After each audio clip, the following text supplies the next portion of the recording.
Before we get into this review, I want to apologize for my raspy voice, if I break out into an uncontrollable sweat here, and my lack of enthusiasm. It has nothing to do with the product. It's just that I came down with the old 19 virus. I made it through the entire thing, yet now I get it. But anyways, as you can see, we're going to be talking about the Huntsman V3 Pro 10 keyless keyboard. Now this also comes in a 60% in a full size. I don't know about you guys, but I absolutely love TKL. And just looking over the box, you can see some of the juiciness over here. And then again, the layout, I'll show you the back side here. And again, you can kind of sum up a lot of this board just by looking at this. But what you can't tell from the box is the quality of this board. And that's what I want to kick it off with here. Number one, looking at what you get in the box, you get your detachable USB-C to USB-A, which connects right on the back left of the board here. Traditional braided, as you see in all Razer products with their keyboards. Then you get this wrist rest. And this, honestly, might be my least favorite wrist rest Razer has ever made. You got like that pleather right there, but there's no padding on it. Now follow me right here. Now it magnetizes,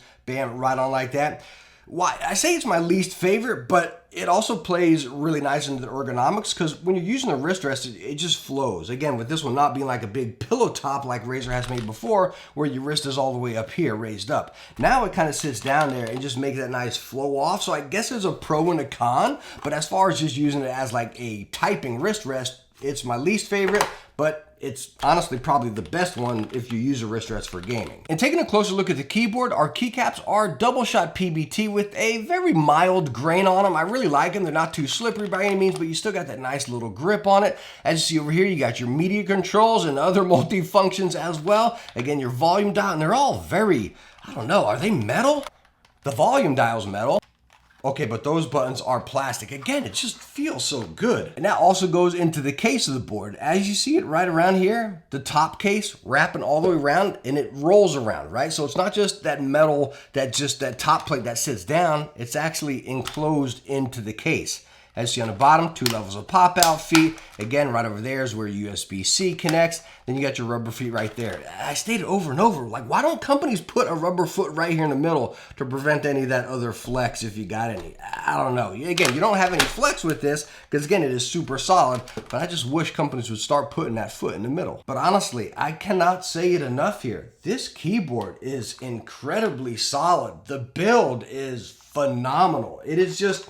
Again, it feels very premium. Now, I want to talk a little bit about these switches. We'll do that sound test, and then we'll talk about the customization and actually using the board. But anyways, as far as these switches, as you can see, they're the Gen 2 opticals. I don't know if the camera can pick it up. There you go. You can see it right there. And you see it underneath all the keycaps. It just says Gen 2 underneath all of them. I don't know. It's kind of cool right there. Again, you see it saying Gen 2. But no joke. Oh, man, like...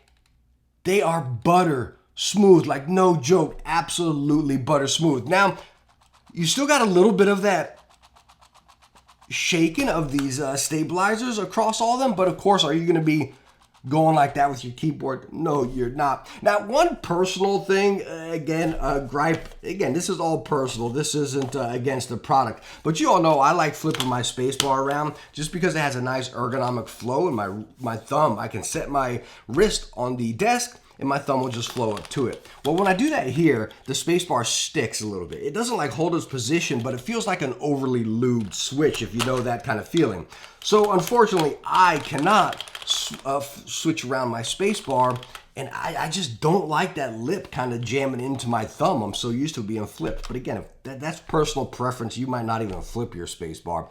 But anyways, as far as these switches here, as you saw, they are adjustable. You got rapid trigger on them. I believe it's 0.01 to 4.0 millimeters, which everything can be adjusted right on the board, which I love. And by the way, over here, if you're seeing in the functions, all those going to be adjusted, which we'll talk about more.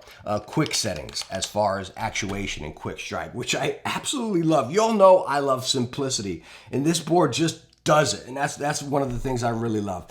But anyways, 40 millimeters of actuation force right here, and again, they are butter smooth.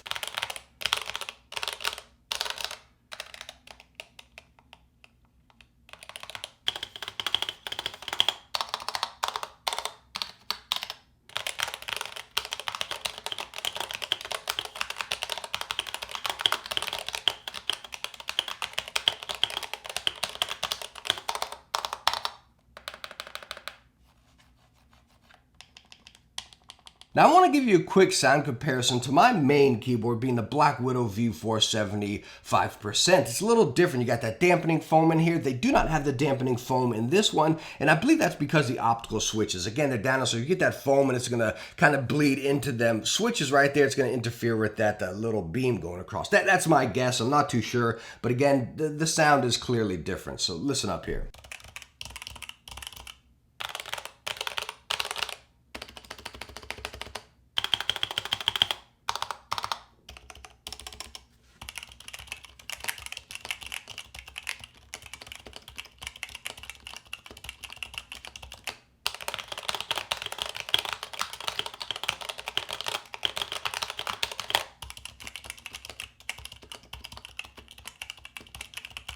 Listen to that sound comparison there. There is a clear as day difference, right? Talk about the new Huntsman. It sounds more like that traditional gamer keyboard, if we got to say that. Going over here to the Black Widow, it sounds and feels more like that custom keyboard. Now, the really cool thing about the new Huntsman, you remember when the first optical one came out? I couldn't stand it because those stabs on it were dancy all over the place. It was just rattly. Every key press was dancy. Oh, it was horrible, right? But now with this, number one, the switches are so stinking smooth. Like, oh, they feel so good, like no joke, you know. But the really cool thing is, even when you come over here to, like, you know, the space bar or the shift, they're still very solid. You don't hear any of that rattling, and it's very balanced across every key. So the shift feels just like the space bar. The space bar feels just like the regular keys, and that's what's really cool, because it's sometimes it can get a little different where, okay, this one's going to feel a little lighter than that, or this one's going to feel a little heavier than that. Really love what they did here. They kind of you know, fixed everything that was wrong with your previous optical switches. Now I want to show you Razer Synapse in the software, which I usually don't do in my videos, but there's so much about this keyboard that plays onto this. And again, you can adjust a lot of this on the keyboard, which I'm going to show you. But first off, as you see, I just clicked on the keyboard.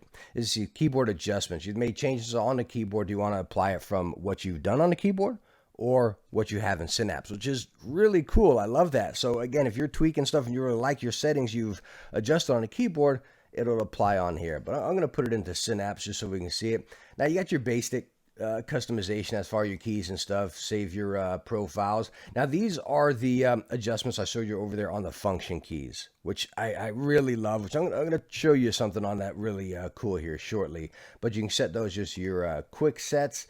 Over here you got your game mode, and you got this controller setting, which is just like right down here, right? Gamepad remapping, kind of like we saw in the Wooting where you use your WASD like that. I don't know, that's nothing that I ever intend to use. If you use that, please let me know what you use that for, you know what I mean? Anyways, this is kind of juicy stuff here, talking about the actuation. And again, I'm going to click select all keys, as you can see right here. And it goes all the way up to 0.01. I usually keep mine at like 1.5, like a cherry silver, or maybe down to 1.2 if I want to get juicy, you know. And you can see sync to all keys or sync to selected keys, which you want to put up here. And as you see, these ones and those do not have the actuation. You can't adjust those right there. Then you click over here to sync keys. It takes a second to load, saves it, bam, and you're good to go. Now, if you come down here, you got your rapid trigger, which, you know, it's nothing I ever been a fan of. I don't want to say fan, but something I've never really went out of my way to use, right? So you all know rapid triggers, like right here, quickly repeat the key actuation whenever you press it, and you can turn it on or off, and it'll tell you right here, right? It shows you the traditional switch. Oop, I'll leave my mouse right there. Traditional switch and rapid trigger. It shows you right there where you can press it up and down, bam, and you're good to go, and you can set that distance for it. Now over here, it'll actually tell you if you set it. Let me bring it down. Where does it set? It'll usually tell you if you set it, maybe if I go this way, it tells you that if you set it below, here you go, warning, setting rapid trigger sensitivity below 0.4 could lead to highly sensitive keys, causing easier typos. So again, rapid trigger, I believe, is only useful, in my opinion, for gaming. Of course, something like Fortnite, really no gaming I use. The thing I really like about it is it kind of gives you more of a natural feel. I'll talk about that in a second, but again, I wanted to show you this adjustability here. And of course, you got all your lighting, your basic lighting over here, which you can adjust all this on board as well. All right, I have officially broken out into the cold sweats, but I want to show you one really cool thing about this board. As we just looked on Synapse there, all the customization, you can do it on there. Well, you can actually do all of that right on the board. And stuff like that is what really makes me excited about products, right? The simplicity where you don't have to use it a certain way or have something open for it, right? Talking about these being your shortcuts right there, being able to adjust your actuation and your quick strike right on the board here, as you can see with these keys. Now I want to show you the manual. Again, you can see all the customization right there as far as your media die. You got the other button for your game menu, which you can also program to what you want. But coming over here, the RGB, and again, over here as far as your quick strike and your actuation, being able to adjust that. It is just so stinking cool. And the thing I love is they come with this little quick cheat sheet type thing right here, which I've left on my desk whenever I was testing it. And it shows you what the presets are here. Like you have default over here with a 2.0 millimeter actuation, or you can go down to this with a 1.2 and then a 0.3 sensitivity of rapid trigger. So it's really cool. Like you honestly don't need to go in here and adjust anything. If you just use the presets, it's honestly got a setting, like a midway setting, a standard setting, and then that completely aggressive setting right there, you know, which is really cool. But again, looking over here, being able to adjust your actuation, and it shows you right on the board, which is this little deal right here, and you can adjust it with that knob. So again, the simplicity and how everything's implemented right on the board here, man, I absolutely love that. And talking about being able to adjust things right there, I just want to show you this because, again, I can't say it enough. It's super cool how simple this board is. And if you're interested in the RGB, well, here it is. It's kind of cool how it goes around the buttons as well. But anyways, what I want to show you, again, with your tab being the actuation and your caps being the quick shift. So you can just hit function, bam, the cap. So now we're on our quick strike.